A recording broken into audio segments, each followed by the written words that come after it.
사무엘상 11장 1절부터 7절 말씀입니다. 구약성경 424면입니다. 다 함께 한 절씩 교독하도록 하겠습니다. 암몬 사람 나하스가 올라와서 길앗 야베스에 맞서 진침해 야베스 모든 사람들이 나하스에게 이르되 우리와 언약하자. 그리하면 우리가 너를 섬기리라 하니니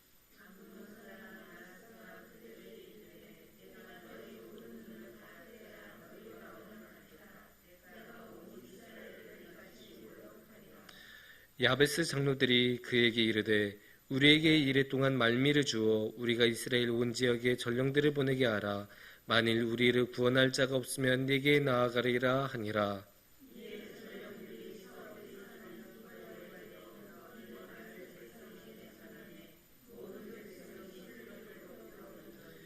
마침 사울이 밭에서 소를 몰고 오다가 이르되 백성이 무슨 일로 오느냐 하니 그들이 야베스 사람의 말을 전하니라.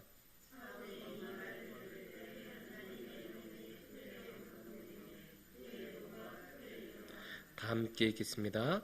한 결의 소를 잡아 각을 떼고 전령들의 손으로 그것을 이스라엘 모든 지역에 두루 보내어 이르되 누구든지 나와서 사울과 사무엘을 따르지 아니하면 그의 소들도 이와 같이 하리라 하였더니 여호와의 두려움이 백성에게 임하매 그들이 한 사람같이 나온지라. 아멘. 우리가 살다 보면 마음에 들지 않는 일들이 많이 일어나죠. 특히 이제 개인적인 차원에서 마음에 안 드는 일은 그냥 혼자서 감당하면 안 되는데 이 사회에서 막 그런 것들이 좀 말도 안 되는 이 제도가 이럴 수 있나 막 이런 것들이 가끔 있어요. 그럴 때 우리가 쉽게 하는 말이 뭐예요? 나라가 왜 이래? 이게 나라냐? 여기서 조금 더 이제 심사가 틀려서 격해지면 나라 꼴이 왜 이럴까? 이렇게까지 가죠. 제가 그런 마음을 처음으로 가졌었던 거는 IMF 시절이었습니다. 물론 이제 너무 오래된 사건이죠. 하지만 그 사건이 너무나 충격적이었던 것은 우리 권사님들, 장로님들 다 아실 것입니다. 얼마나 큰 사건이었나요? 물론 저는 그때 중학생밖에 안 됐기 때문에 IMF라는 사건이 가졌던 그 어마어마한 정치적, 사회적, 경제적인 영향력에 대해서는 당연히 그 당시에는 파악할 수가 없었습니다. 하지만 저는 이 IMF를 어떻게 피부로 느꼈느냐? 짜장면이었습니다. IMF 전에 혹시 기억나십니까? 그때 짜장면 가격이 2,500원, 조금 비싸게 반 집이나 간짜장은 3,000원. 그런데 IMF가 되고 나니까 갑자기 막 밀가루 막 비싸지고 어쩌고저쩌고 하면서 5,000원을 받는 거예요. 너무 충격을 받았어요. 물론 지금 5,000원이라고 하면 또 충격을 받겠죠. 왜 이렇게 싸? 이렇게 하겠지만 그 당시에 5,000원, 몇 달 만에 짜장면 가격이 2배나 된 거예요. 그러니까 그 전단지를 보면서 제가 나라가 뭔가 잘못됐구나 직감했습니다. 이처럼 우리는 살아가면서 세상이나 사회에서 뭔가 잘못되었을 때 이 나라가 왜 이래 이런 생각을 하곤 합니다. 물론 우리나라가 지난 20년간 30년간 엄청나게 발전했음에도 불구하고 그런 일들은 끊임없이 일어납니다. 그렇게 우리가 나라에 대해서 왜 이렇게 되었을까라고 고민하다 보면 자연스럽게 어떤 생각까지 하게 되냐? 나라란 무엇일까? 국가란 무엇일까라는 생각을 하게 됩니다. 특히 우리가 지금 지내고 있는 이 6월은 호국, 보훈의 달이기 때문에 더욱더 이 나라가 무엇일까라는 질문을 던져보기에 적절한 시기가 아닐까 싶습니다. 하지만 이 나라만 호국, 보훈의 달을 주장한 것이 아닙니다. 성경에서도 나라에 대해서, 국가에 대해서 아주 많은 생각을 하고 있습니다. 직접적으로 국가에 대해서 언급하는 경우도 있고 또 왕을 통해서 언급하는 경우가 있습니다. 특히 구약 성경에서는 이스라엘은 왕정 국가죠. 왕이 다스리는 국가. 그런데 그런 왕정 국가는 어때요? 왕이 한번 딱 하면 나라 전체의 방향성이 바뀌기 때문에 왕이 가지고 있는 중요성은 너무나 크고 왕 자신이 거의 국가하고 동일하게 여겨지는 경우가 많습니다. 그래서 성경에서는 나라가 이래야 된다라는 말만큼이나 왕이 이래야 된다라는 말이 아주 많이 나옵니다. 그래서 오늘은 성경을 통해서 왕에 대해서, 국가에 대해서 함께 한번 생각해보는 시간을 가졌으면 좋겠습니다. 오늘의 말씀은 사무엘상 말씀입니다. 그래서 사무엘상의 이 말씀은 어떤 맥락이 있느냐? 사울이 왕으로 즉위한 직후의 사건입니다. 왕으로 즉위하자마자 처음으로 맞닥뜨리는 사건이라고 생각하면 됩니다. 이거를 다르게 보면 어떻게 말을 할 수 있냐? 이스라엘이 처음으로 국가가 되어서 맞이한 사건이에요.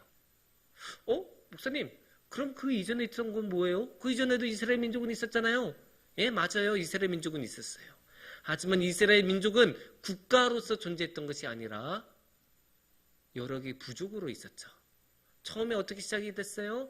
이 아브라함과 이삭과 야곱의 그 부족 공동체로 이렇게 딱 족장들로 이렇게 딱 진행이 됐다가 이집트 한번 갔다 오더니 사람들이 엄청나게 불어나서 12개의 가족이 원형이 되었던 12개의 지파가 되죠. 근데 이 12개의 지파가 하나의 나라로서 모습을 가지고 있었을까요? 사실 오늘날의 이 정치적인 관점으로 보면 나라로 보기 힘듭니다. 왜냐? 이 12개의 지파를 하나로 묶어주는 그 정부가 없었기 때문이에요. 그냥 역사적인 그런 개념으로 사용하면 부족 연맹체, 이 정도로 표현하는 게 맞을 거예요. 12개의 지파가 평소엔 따로따로 그냥 이렇게 알아서 살아가다가 외적이 침입하면, 그래서 큰 전쟁이 일어나면 힘을 합쳐서 그때만 급하게 하나가 되어서 같이 싸웠다가 다시 이제 이성으로 돌아가면 알아서 뿔뿔이 흩어지는, 그래서 12개의 지파로 살아가던 그런 부족연맹체의 모습이었어요. 그래서 이제 통일된 하나의 이스라엘로서의 국가의 모습이 없었어요. 그런 통일성이 없으니까 한편으로는 자유롭다고 말을 할 수도 있지만 한편으로는 하나로 이끌어가는 방향성이 없었죠. 그거를 사사기에서는 뭐라고 말하냐? 그 당시에는 왕이 없어서 각기 자기 마음대로 했다, 그렇게 표현하지 않습니까? 그래서 그전에는 사실 국가가 있었다고 말하기 힘들어요. 하지만 사울이 왕으로 즉위하면서 드디어 이스라엘도 국가의 모습을 갖춥니다.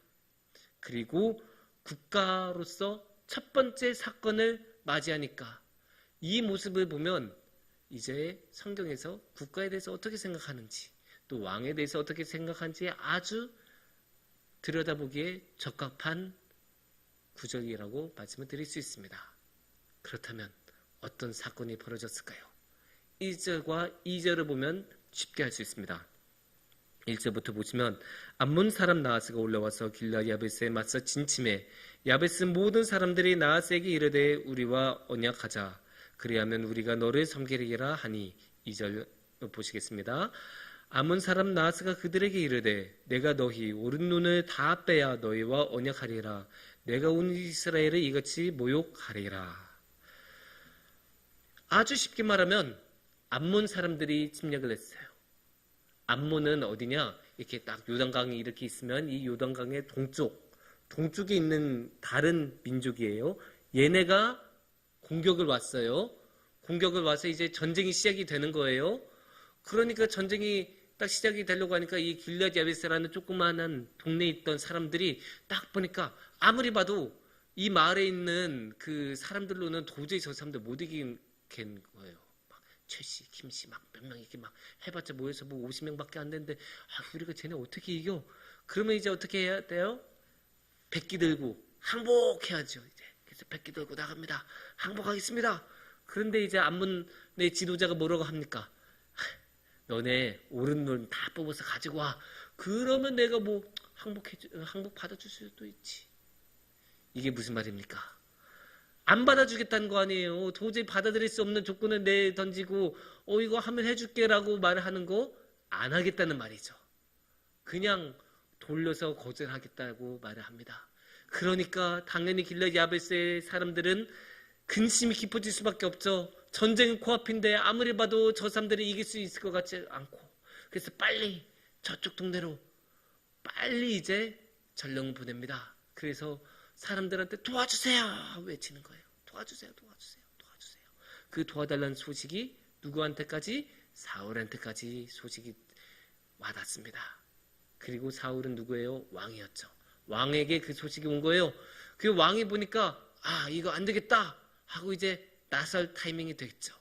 그래서 어떻게 나섰느냐? 6절을 보면 알 수 있습니다. 6절을 함께 보시면 사울이 이 말을 들을 때 하나님이 영에게 크게 감동되매 그의 노가 크게 일어나.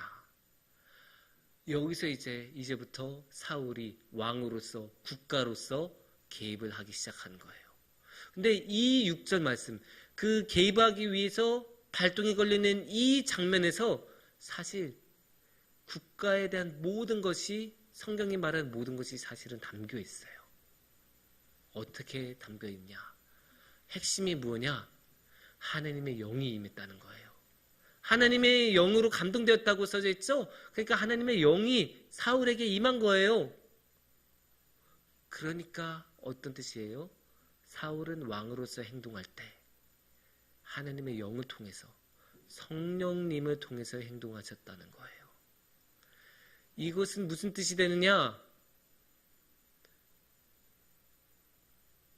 국가는 절대로 하나님의 뜻 밖으로 나가면 안 돼요.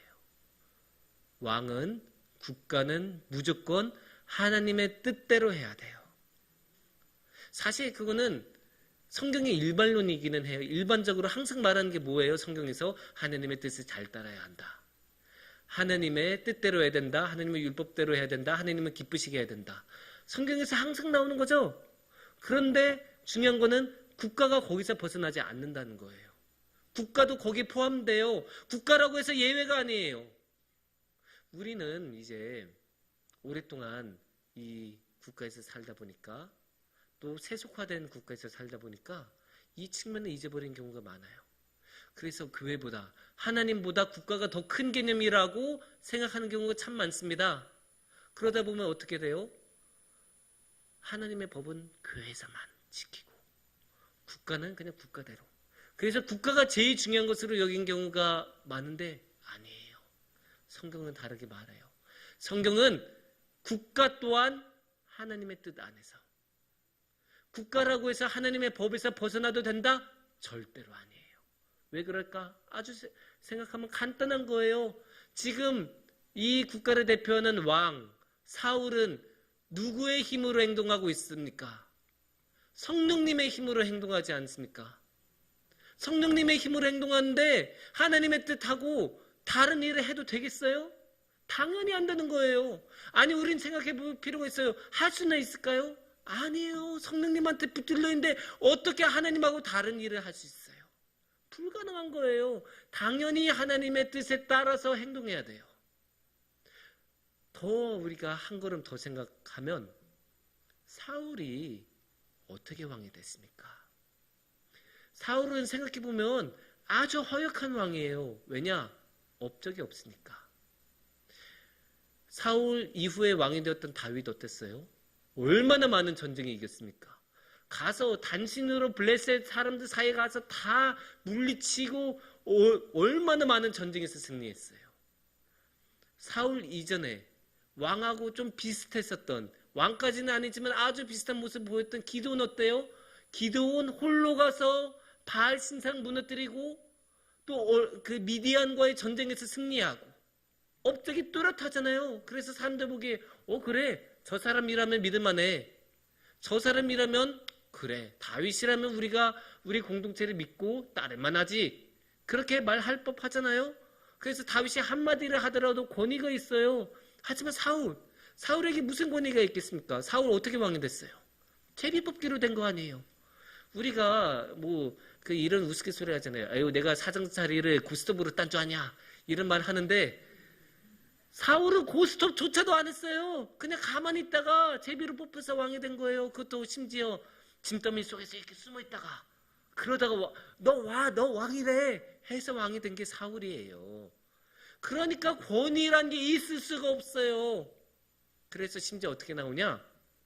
사무엘상 10장 27절을 보면 이런 말씀이 나와요. 어떤 불량배는 이르되 이 사람이 어떻게 우리를 구원하겠느냐 하고 멸시하며, 아니 그냥 동네 양아치들한테조차도 멸시를 당하는 왕이었던 게 사울이에요.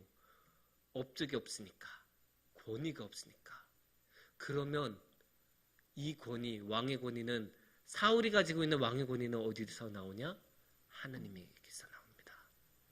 하나님께서 기름 부으셨고 하나님의 사람이었던 사무엘이 세웠던 왕이 사울이에요.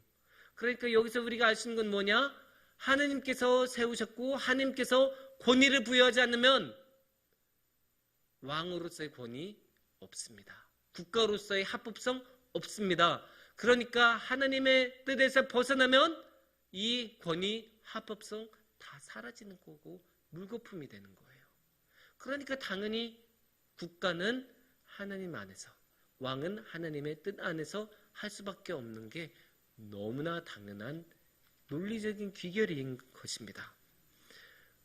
그러면 여기서 벗어나면 어떻게 되느냐?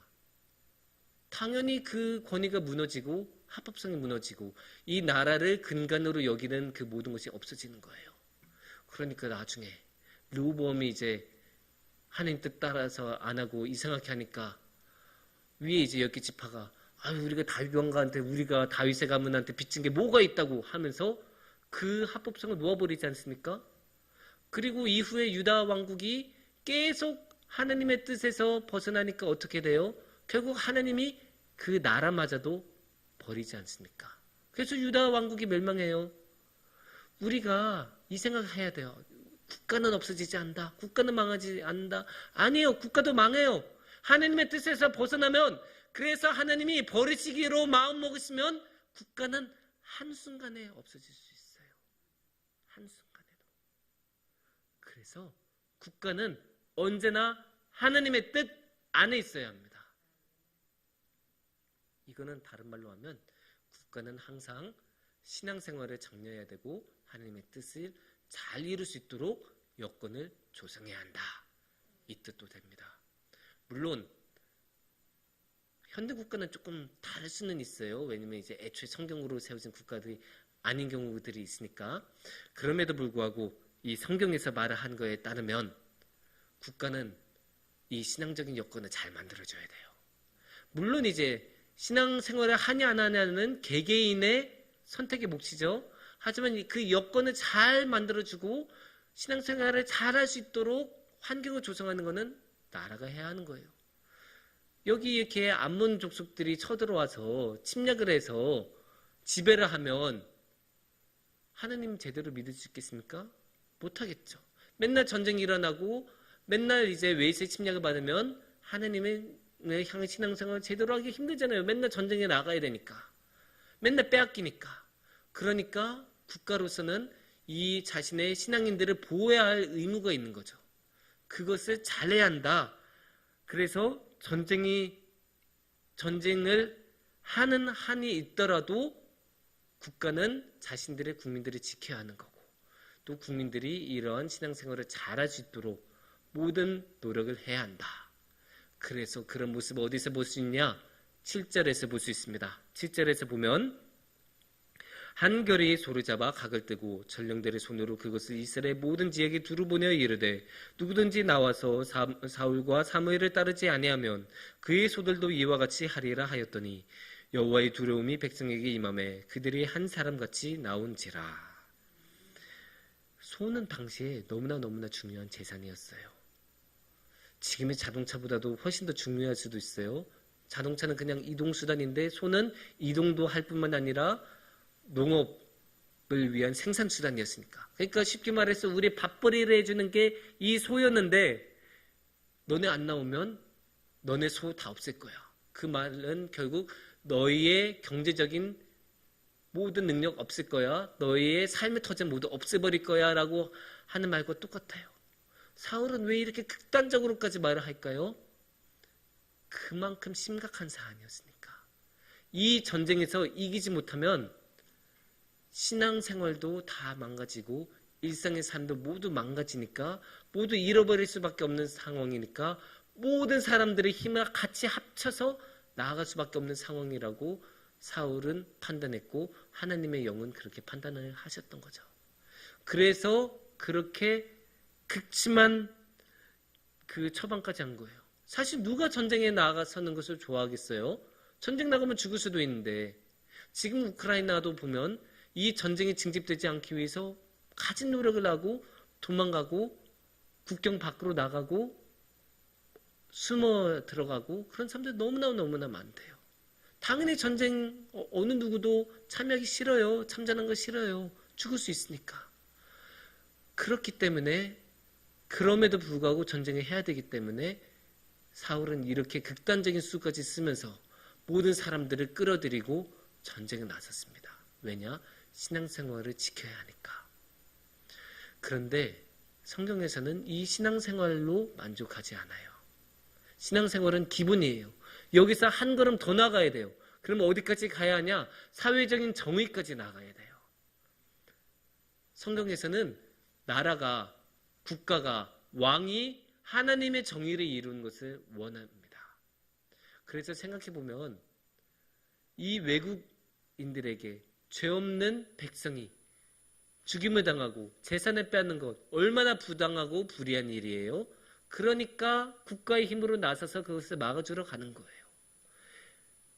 이스라엘 안에서는, 이 성경 안에서는 예언자들이 수없이 나타나요. 수없이 나타나서 뭐라고 전하느냐? 정의를 지켜라. 그게 하나님이 원하시는 것이다. 대표적으로 아모스 선지자는 이런 말을 해요. 5장 24절을 보면 오직 정의를 물같이 공의를 마르지 않는 강같이 흐르게 할지어다. 이렇게 말씀하십니다. 그러니까 정의를 지켜내는 게 그만큼 중요합니다. 그리고 여기서 나라에게서는 중요한 게 국가는 잘하고자 하는 마음만으로 충분하지 않아요. 최선을 다했다라고 하고 충분한 마음을 갖는 것은 하계회대로 충분합니다. 정치에서는, 국가에서는 결과를 만들어내야 합니다. 결과. 어떤 결과? 신앙생활을 잘 할 수 있다는 그 결과, 정의라는 결과를 만들어내야 합니다. 그래서 전쟁 같은 경우 절대로 지면 안 돼요. 무조건 이겨야 돼요. 전쟁에서 지면 신앙생활도 정의도 모두 무너지니까. 그래서 사울은 그런 무리한 수를 쓰면서까지 그 모든 사람들을 불러냈고, 하지만 성경에서는 그것을 좋게 생각해요. 왜냐?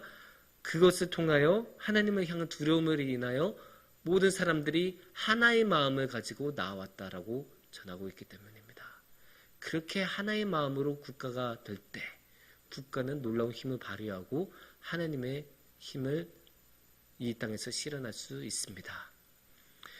사랑하는 성도님들, 오늘은 우리 이 말씀을 통해서 성경이 국가를 어떻게 생각하는지 일면을 볼 수 있었습니다. 국가는 하나님께서 주신 그릇입니다. 그래서 이 그릇을 통해서 우리는 이 안에서 살아가기도 하고 신앙생활도 하고 함께 주님의 정의를 누리기도 합니다. 그래서 국가는 하나님께서 이런 목적을 위해서 주셨던 것이고 또 하나님은 그것이 가능하도록 도와주십니다. 그래서 우리는 이렇게 하나님이 주신 이 국가를 통해서 신앙생활을 열심히 하고 정의 가운데서 살아가면 그 주님의 그 놀라운 축복과 함께 살아가는 큰 복을 누릴 것입니다. 함께 기도하겠습니다.